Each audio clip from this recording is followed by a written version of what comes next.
Hi బంగారాలు, welcome to Srimathi Kumari Telugu audio stories. ఈరోజు Abhinava Sita part 37. శాంతి. మీరెవరో నాకు తెలియదు. మీరు చెప్తుంది మొత్తం నిజమే అయితే నీ బిడ్డను మీకు ఇచ్చేస్తాను. నన్ను కోరుకోవటం మీకు సబబు కాదు. నా మనసులో నా సంతోష్ ఉంటాడు. నా గుండెపై అతను కట్టిన తాళి ఉంటుంది. నా మనసులో లేని మీరు నన్ను కోరుకోవటం తప్పు.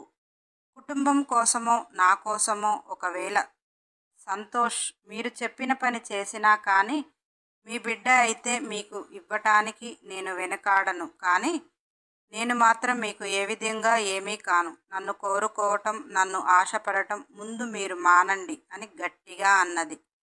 అతను, నువ్వెలా నాకు దక్కవో చూస్తా. నీ మొగుడు చేతనే నిన్ను నా దగ్గరికి రప్పించుకుంటా అని కోపంగా ఫోన్ పెట్టేశాడు.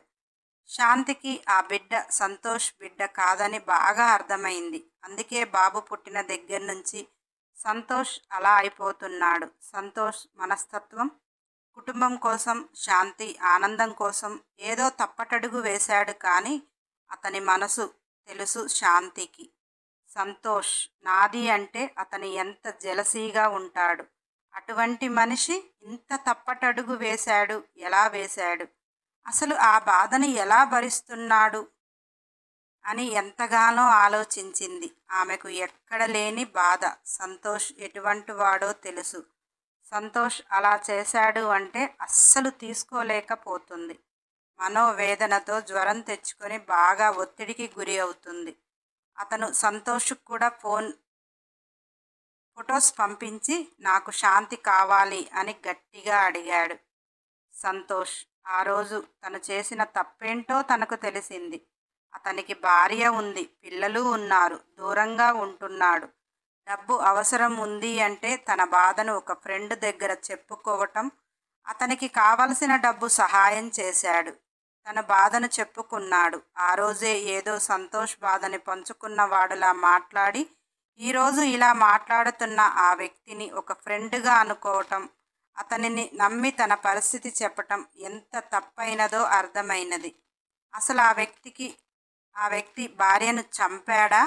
ఆమె చనిపోయిందా? అతని భార్య చనిపోయాక నా శాంతిని కోరుకుంటున్నాడు అంటే వారిద్దరి మధ్య కూడా వాడి మనసులో శాంతి ఉండటం వల్లనేమో. ఏమీ తెలియని శాంతికి ఏమని చెప్పాలి అని ఫుల్లుగా తాగేశాడు. ఇంటికి భయంకరమైన పరిస్థితిలో వచ్చిన సంతోష్ని చూసిన శాంతికి అర్థమైపోయింది, ఇక మా జీవితాలలో సంతోషం లేదు. సంతోష్ నేను ఇద్దరము చచ్చిపోవలసిందేనా? ఈ పరిస్థితి నుంచి గట్టెక్కాలంటే నేను లేకుండా తను బ్రతకలేడు. వాడు నన్ను బ్రతకనీయడు. ఈ సమస్యకు పరిష్కారం ఏంటి భగవంతుడా అని ఎంతలానో ఆలోచిస్తుంది. అనంత్ మరుసటి రోజు నుంచి పటేల్ గారు చూపించిన బిజినెస్లు చేసుకుంటున్నాడు. జ్యోతి ఇల్లు చక్కబెట్టుకుంటుంది. తీరిక లేకుండా అందరూ ఎవరి పనులలో వారు ఉన్నారు. జ్యోతి నటించటానికైనా ప్రయత్నించటానికి తన ప్రయత్నం తాను చేస్తుంది. అలా నటిస్తూ అనంత్ని అన్ని రకాలుగా అర్థం చేసుకున్న భార్యగా అనంత్ ఎంతో శ్రమపడిన పోతున్నట్టు ఎంతో లాలనగా చూసుకుంటుంది. అనంత్ తన మనస్తత్వం ప్రకారం సీతకు బానిస కాబట్టి సీతను నొప్పించకుండా ఉంటున్నాడు. అలా అని జ్యోతిని నొప్పించటం లేదు. జ్యోతి లాలనగా చూసుకోవటం అనంత్కి సంతోషంగా ఉన్న ఇది నిజమైన మార్పు అయితే జ్యోతి జీవితం బాగుంటుంది, ఇల్లు ప్రశాంతంగా ఉంటుంది అని మాత్రం అనుకుంటున్నాడు. అలా సుమంత్ బాబుకి ఫస్ట్ బర్త్డే వచ్చింది. పటేల్ గారికి పెద్ద వయసు, అందరితో సంతోషంగా ఉండాలి. సీత కూడా బాధ్యతలతో సతమతమవుతుంది. అందరూ ఒక్కసారి కుటుంబ సభ్యులు ఒకచోట ఉండి ఒకరికొకరు ఆనందాలు పంచుకుంటే బాగుంటుంది అని సీత ఇంటి దగ్గరే కుటుంబ సభ్యుల మధ్య చాలా గ్రాండ్గా బర్త్డే ఏర్పాటు చేశాడు. సుమంత్, వాసంతి కాదనలేకపోయారు. సీత పెట్టిన భిక్షే కదా ఇది అని సరే అని చెప్పారు. ఆ పార్టీలో కుటుంబ సభ్యులు మాత్రమే ఉన్నారు. సుమంత్, వాసంతిలు ఇద్దరు బాబుని అపురూపంగా చూసుకుంటూ కేక్ కట్ చేపిస్తుంటే వారి ఆనందాన్ని చూసిన సీత చాలా సంతోషించింది. ఒక కుటుంబం నా బిడ్డ వల్ల నిలబడింది, ఇద్దరు ప్రేమికులు కలిశారు అని సీత ఆనందిస్తుంటే వాసంతి తల్లిదండ్రులు సీత దగ్గరికి వచ్చి నా బిడ్డ జీవితాన్ని ఇంత అందంగా తీర్చిదిద్దినందుకు నీకు ఎలా కృతజ్ఞతలు చెప్పాలో తెలియటం లేదమ్మా. వాసంతి మాట్లాడితే మాటకు ముందు సీత, మాట తరువాత సీత. దాని జీవితంలో నువ్వొక అద్భుతానివి అని అంటే సీత నవ్వుతూ, అమ్మా నేనొకటి మాట చెప్తా తప్పుగా అనుకోకండి. నీ బిడ్డను సంతోషాన్ని చూశారు. నువ్వొక తల్లిలా తల్లి ఆవేదన ఎలా ఉంటుందో తెలుసా? ఎంతమంది పిల్లలు ఉన్నా కానీ, కడు పేదరికం అయినా కానీ 9 నెలలు మోసి బిడ్డను కని ఆ బంధాన్ని తెంచుకోవటానికి ఆ తల్లి ఎంత వేదన పడ్డదో నీకు తెలుసా అన్నది. వాసంతి తల్లి: అప్పుడు నీ పరిస్థితి కూడా అంతా బాగాలేదు వాసంతి, ఎంతో నువ్వు అంతే. నాకు నీ జీవితం చక్కబడుతుంది అనుకున్నా కానీ నీ వేదన అర్థం చేసుకోగలను అన్నది. వాసంతి జీవితమైనా నా జీవితమైనా అర్థం చేసుకోలేదమ్మా. వాసంతికి సుమన్ ఉంటే ఆమె జీవితం సంతోషంగా ఉంటుంది. గ్రహించలేకపోయారు. నేను భర్తని వదిలేసుకొని ఉండవలసి వస్తుంది, బిడ్డ అడ్డము అనుకున్నారు. భర్తను వదిలేసి ఇంకొక భర్తను నేను ఎలా చేసుకుంటాను అనుకున్నావు? వాసంతిని అర్థం చేసుకోలేదు, నన్ను అర్థం చేసుకోలేదు. మీరెప్పుడూ స్వార్థంగానే ఆలోచిస్తారు. అది మా సంతోషమని చెప్తారు. సంతోష్కి పిల్లలు లేకపోతే భార్యతో ఉండలేడా?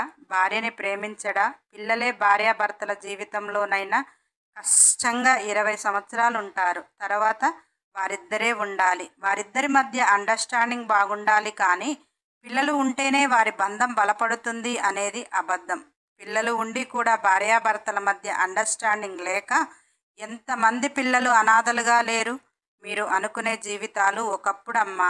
చిన్న వయసులో పెళ్ళయ్యి వాళ్ళకి మెచ్యూరిటీ ఉండదు. వారి మధ్య పిల్లలు ఉంటే వారు ఏదైనా గొడవ పెట్టుకున్నా మీలాంటి వారు చెబితే వినేవారు. ఎందుకంటే ఒకప్పుడు 16 నుంచి 20 సంవత్సరాల వయసులో పెళ్ళిళ్ళు జరిగాయి. అటువంటి రోజుల్లో మీలాంటి పెద్దలు అవసరం లేదని అనటం లేదు. కానీ ఇప్పుడు పెళ్లి చేసుకునేవారు 25 నుంచి 30 సంవత్సరాలలో చేసుకుంటున్నారు. వారికి ఫుల్గా మెచ్యూరిటీ ఉంటుంది. వారిద్దరి జీవితాలు ఎలా మలుచుకోవాలి అనేది ముందుగా ప్లాన్ చేసుకునే పెళ్లి చేసుకుంటున్నారు. పెద్దలుగా మిమ్మల్ని సలహా అడిగితే ఇవ్వండి, తప్పు లేదు.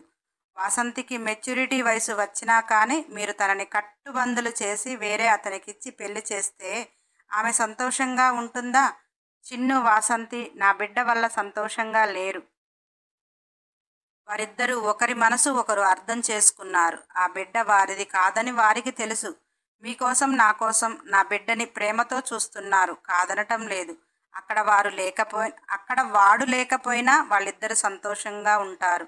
అది గ్రహించండి అని వాసంతి తల్లిదండ్రులతో మాట్లాడుతుంటే, జ్యోతి పెద్ద తెలివి ఉన్నదానిలా సీత బాబు లేడని బాధపడుతుంది అని, ఒకప్పుడు వాడిని నా బావకి పుట్టలేదు అని అన్నాను, ఇప్పుడు వాడు మా బావ బిడ్డ అని సీత బాధను తగ్గించాలి అని అటు అనంత్ దగ్గర మంచి మార్కులు కొట్టేయటానికి జ్యోతి సుమంత్ దగ్గరికి వెళ్ళి, సుమంత్, సీత చాలా బాధపడుతుంది బాబు లేక, మా బాబుని మాకిచ్చేయి, ఆ రోజు ఏదో నేను తప్పుగా అన్నాను అని సీత కోపంతో మీకు ఇచ్చింది. కానీ వాడు మీ అన్న కొడుకు. సీత ఏ తప్పు చెయ్యలేదు.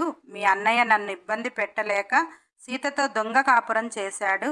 అన్నీ తెలిసి నేనే మూర్ఖంగా మాట్లాడాను. నా తప్పేంటో నాకు తెలిసింది. పాపం సీత చాలా బాధపడుతుంది. సీతని నేను చెడుగా మాట్లాడాను అని కోపంతో మీకు ఇచ్చింది. కానీ తను రోజూ ఏడుస్తుంది అని ఎంతో వినయంగా సుమంత్కి చెబుతుంటే వాసంతి ఆ బిడ్డను గుండెలకు గట్టిగా అద్దుకుంది. వాసంతి, సుమంత్ ఇద్దరు సీతను చూస్తే సీత వారిద్దరి బాధను చూసి జ్యోతి దగ్గరికి వచ్చి చెంప మీద గట్టిగా ఒకటి కొట్టింది. జ్యోతి గిరగిరా తిరిగి కింద పడ్డది. నేను బాబు లేడని బాధపడుతున్నానా? నువ్వు తప్పుగా అన్నావని కోపంతో సుమంత్కిచ్చానా? నువ్వు తప్పుగా అంటే నేను తప్పు చేసినట్టు భయపడిపోయానా? అక్క, పెద్దదానివైపోయావు. నిన్నేమనాలో అర్థం కావటం లేను. నేను బాధపడుతున్నాను అని నీకు చెప్పనూ లేదు. నువ్వెందుకు ఇప్పుడు వాళ్ళని కదిలించావు? జ్యోతి: నువ్వు వాసంతి వాళ్ళ అమ్మతో మాట్లాడుతుంటే విన్నాను. నువ్వు బాధపడుతున్నావని. నా తప్పును ఒప్పుకోవటం కూడా తప్పేనా అన్నది. సీత: నన్ను అర్థం చేసుకున్నావు, మరి వాసంతిని అర్థం చేసుకున్నావా? పేగు బంధం కంటే పెంచిన బంధం గొప్పది. వాసంతి, నేనేదో గొప్ప త్యాగం చేసి బిడ్డను ఇచ్చానని పెంచటం లేదు. ఆ బిడ్డ వల్ల ఆమె కోరుకున్న జీవితం తన దగ్గర ఉంది అని, ఒక తల్లి వేదన తెలుసుకొని, భర్త వల్ల నేను తల్లిని కాలేకపోయినా నా భర్త ప్రేమను అందించానని ఆ భర్త ప్రేమను అందించానని, నా బిడ్డను ప్రేమతో అపురూపమైన కానుకగా భావించి తన చనుబాలు పట్టి ప్రాణంగా పెంచుకుంటుంది. వాడిని ఇవ్వకపోతే వాళ్ళ అమ్మా నాన్న సుమంత్తో పెళ్లి చెయ్యరు అని ఒక ఆడదానిగా నేను వాసంతిని అర్థం చేసుకుంటే, ఆమె నాకంటే ఎక్కువ అర్థం చేసుకుని నా బిడ్డని తన బిడ్డగా తన పొత్తిళ్లల్లో పెట్టి పెంచుకుంటుంది. నా దగ్గర ఉంటే నేను ఎలా పెంచాలి అనుకున్నానో ఏ మాత్రం తీసిపోకుండా అంత ప్రేమతోటి, అంత క్రమశిక్షణతోటి పెంచుతుంది. నా మనసు తెలుసుకుని వాడిని పెంచుతుంది. ఎప్పుడు అర్థం చేసుకుంటావక్క మనుషులను? నిన్ను చూస్తుంటే నాకు భయం అవుతుంది. ఒకరి మీద ప్రేమ కొద్దీ ఇంకొకరిని బాధ పెడుతున్నావు, భయపెడుతున్నావు. నీకేమైనా అర్థమవుతుందా? మనం మాట్లాడేటప్పుడు ఎవరిని నొప్పించకుండా మాట్లాడాలి. అయినా ఇందులో నీ తప్పేమీ లేదు. పెద్దయ్య అందరికీ మంచే చేస్తాడు. కానీ ఒక్క నీ విషయంలో ఆయన వక్రబుద్ధి తయారైంది. ఒక బిడ్డ అయితే చాలు, ఆ ఒక్క బిడ్డని అన్ని రకాలుగా ప్రేమతో చూసుకుంటాను అనుకొని అతి ప్రేమను చూపించి నువ్వు పెరిగే విధానంలో పెద్దమ్మ ఎంత చెప్పినా వినకుండా అతి గారాబం చేసి నిన్ను విచ్చలవిడితనానికి అలవాటు చేశాడు.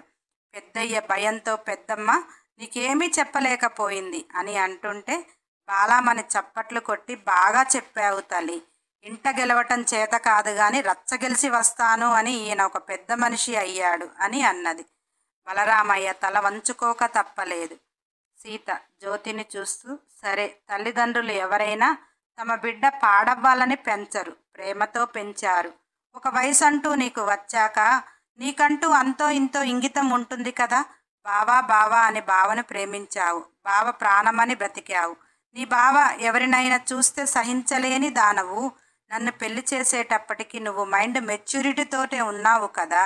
మీ బావని ఎవరికి పంచలేని దానివి నాతో పెళ్ళంటే ఎందుకు ఒప్పుకున్నావు అంటే, జ్యోతి నా బావ తండ్రి కావాలని అన్నది. సీత వేలు చూపిస్తూ, ఈసారి కొడితే 36 పళ్ళు కూడా రాలి చేతిలో పడతాయి.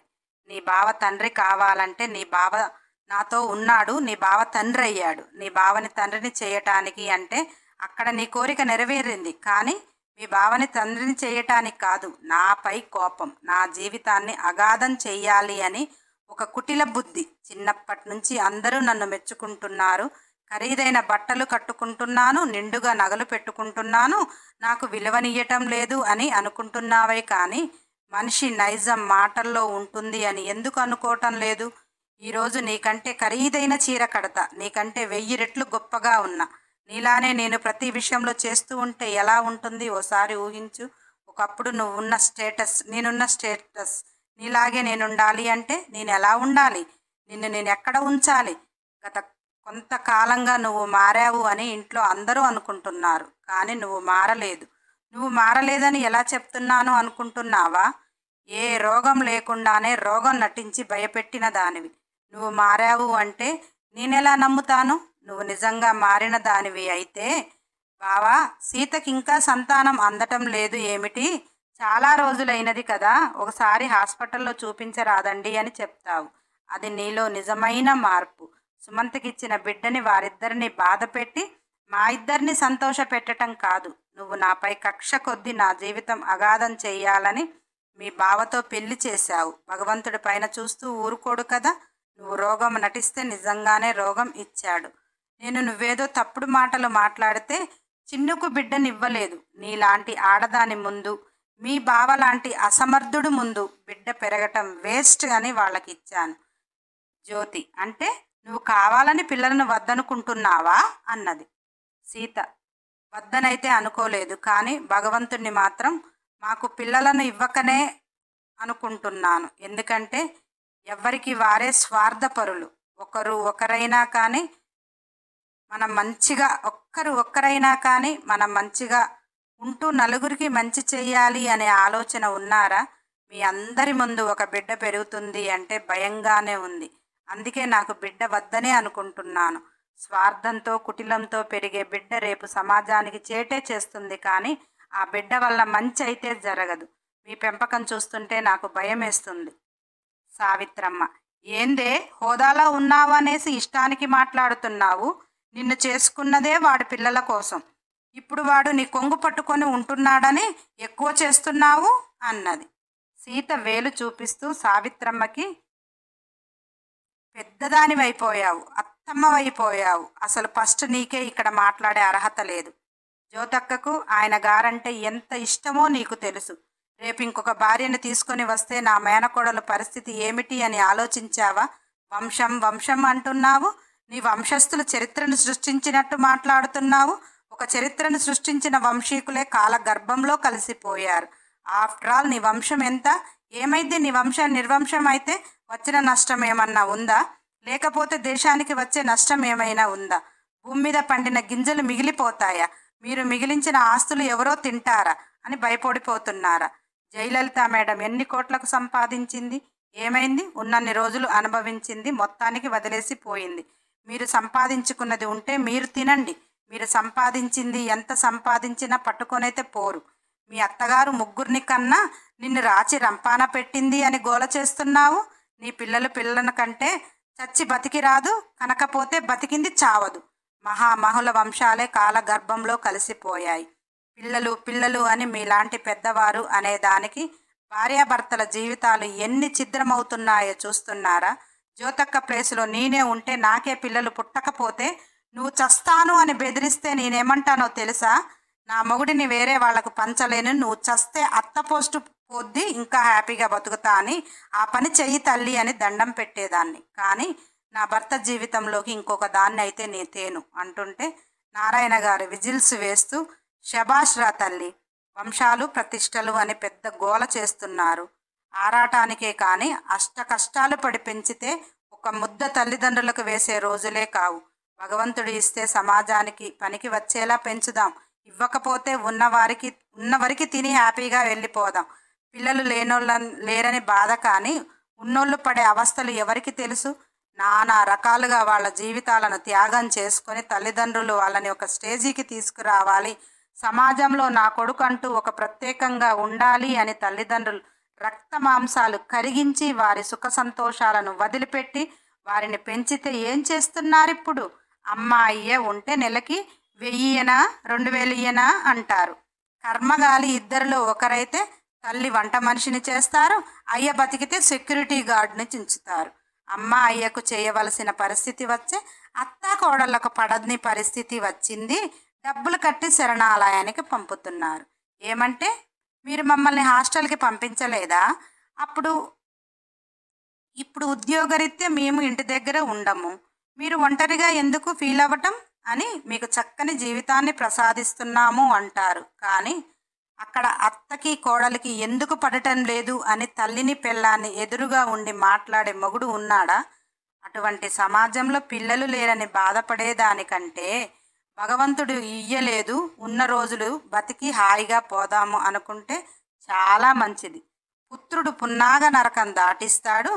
బిడ్డ అమ్మ అయ్య మీద పడి ఏడుస్తుంటే నలుగురికి కంటతడి వస్తుంది అని ఒక కొడుకు ఒక బిడ్డ ఉండాలని అంటారు. కానీ కరోనా వచ్చిపోయినప్పుడు ఎవరికి పిండ ప్రదానాలు జరిగాయి? ఎవరు పున్నాగ నరకాములు దాటారు? తండ్రి కరోనాతో పోతే కనీసం కర్మకాండలు చేయకుండా మున్సిపాలిటీ వాళ్ళకు అప్పజెప్పిన వైనం. అసలు చనిపోయేదాకా కాదు, బతికుండంగానే చాపలో చుట్టి పంపించిన మహాత్ములు చాలామంది ఉన్నారు అని నారాయణ అంటుంటే, సంతోష్ తల్లి, ఏంటన్నయ్యా అలా మాట్లాడుతున్నారు? పిల్లలు లేని ఇల్లు అసలు సంతోషంగా ఎలా ఉంటుంది? పిల్లలే కంటికి వెలుగు, ఇంటికి దీపాలు. సీత, అవును పిన్ని, పిల్లలు కంటికి వెలుగులు, ఇంటికి దీపాలు. భార్యాభర్తలు అన్యోన్యంగా ఉంటూ భగవంతుడు వారికి ఇస్తే కష్టమో నిష్ఠూరమో కంటికి వెలుగుల్లాగా ఇంటికి దీపాల్లాగానే చూస్తారు. మరి మీరు ఒత్తిడి చేసి పిల్లలు కావాలి, లేకపోతే మీరిద్దరు భార్యాభర్తలుగా పనికిరారు, మీ ఇద్దరిలో ఎవరికో లోపం ఉన్నా విడదీసి ఇంకొకరికి వేరే వాడికి కడతాము, మీరు చాలా మంచివారు, పెద్ద గొప్పమున్న మనుషులుగా మాట్లాడతారు కదా. నీ కొడుకు లోపమైతే నీ కోడలికి మళ్ళీ పెళ్లి చేస్తావు, నీ కోడలికి లోపం ఉంటే నీ కొడుక్కి మళ్ళీ పెళ్లి చేస్తావు, అవునా అన్నది. సంతోష్ తల్లి, అవును తప్పేముంది, పిల్లలు కావాలి కదా. నెక్స్ట్ ఎపిసోడ్ కోసం సబ్స్క్రైబ్ చేయండి, ఖచ్చితంగా లైక్ చేయండి, కంపల్సరీ కామెంట్ చేయండి, వీలైతే షేర్ చేయండి. అన్ని ఎపిసోడ్ల కోసం బెల్ ఐకాన్ టచ్ చేయండి.